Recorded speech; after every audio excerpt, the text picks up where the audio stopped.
সঙ্গী ছেড়ে চলে যাওয়ার পর আপনার নতুন সঙ্গী হয়েছে, তার নাম সিগারেট। তার সঙ্গে আরো একজন সঙ্গী আপনার সাথে রয়েছে, একাকিত্ব। আজকে এই একাকিত্ব নিয়েই কথা বলবো। এই একাকিত্ব আপনাকে কি কি সমস্যার সামনে দাঁড় করাচ্ছে এবং কিভাবে এই একাকিত্ব থেকে আপনি বেরিয়ে আসতে পারবেন। 15টি সিগারেট খেলে আপনার শরীরে যেই যেই ক্ষতি হতে পারে, একাকিত্ব আপনার শরীরে ঠিক সেই রকমই কিছু ক্ষতি করে দেয়। 2023-এর একটি রিসার্চ বলছে পরবর্তী কিছু বছরের মধ্যেই একাকিত্ব একটি মহামারীর আকার ধারণ করবে। প্রতি 5 জনের ভেতরে একজনের কিন্তু একাকিত্বে ভোগার প্রবণতা বাড়ছে। সিগারেটকে আপনি আপনার সঙ্গী বানিয়েছেন ঠিকই, কিন্তু কিছুক্ষণ বাদেই কিন্তু সে পুড়ে ছাই, কিন্তু সাথে থাকবে আপনার একাকিত্ব।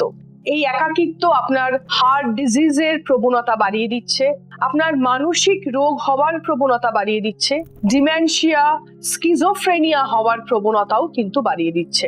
বিভিন্ন অ্যাংজাইটি এবং ডিপ্রেশন রিলেটেড ডিসঅর্ডার হওয়ার চান্সেসও আপনার একাকিত্ব বাড়িয়ে দিচ্ছে।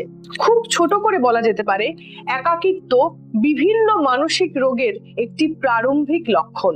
এই একাকিত্বর ভেতরে একটি মানুষ যদি অনেক দিন একটানা থাকে, তাহলে তার কোনো সমস্যা সমাধানের যে ক্ষমতা, যেটাকে আমরা বলি কোপিং মেকানিজম বা ডিফেন্স, এই ডিফেন্স বা কোপিং মেকানিজম কিন্তু ভেঙে পড়বে এবং নিজেকে সমস্যা থেকে প্রতিরক্ষা করার কৌশলগুলো কিন্তু আস্তে আস্তে সব শেষ হয়ে যাবে।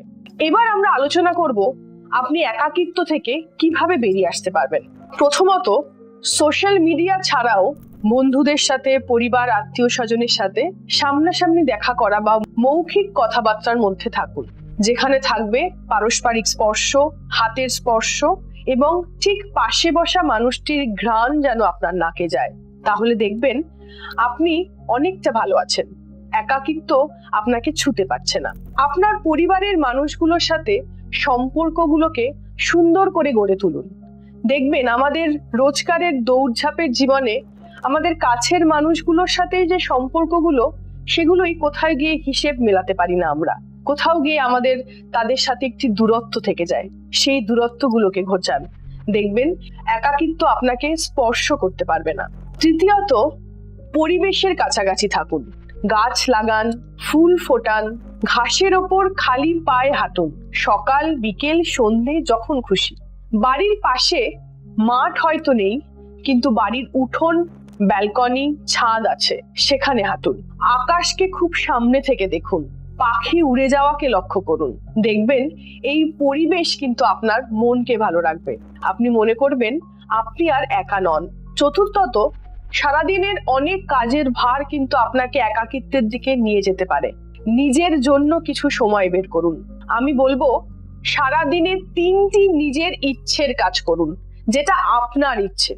শুধু ঘুমিয়ে থাকা, আকাশের দিকে তাকিয়ে বসে থাকা, আপনার পরিবারের পোষ্যটির সাথে সময় কাটানো, বা আপনার মার সাথে রান্না করতে করতে, খাওয়ার টেস্ট করতে করতে গল্প করা। এই ছোট ছোট ভালো লাগাগুলো জীবনের মধ্যে আনুন, দেখবেন একাকিত্ব আপনার ধারে কাছে নেই। এবং সব শেষে বলবো, নিজেকে ভালোবাসুন, নিজেকে সময় দিন এবং নিজেকে গুরুত্ব দিন।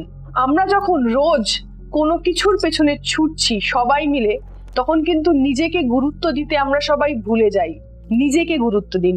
আপনার কি ভালো লাগছে সেটা করুন, আপনার কি খারাপ লাগছে সেটাও বলুন।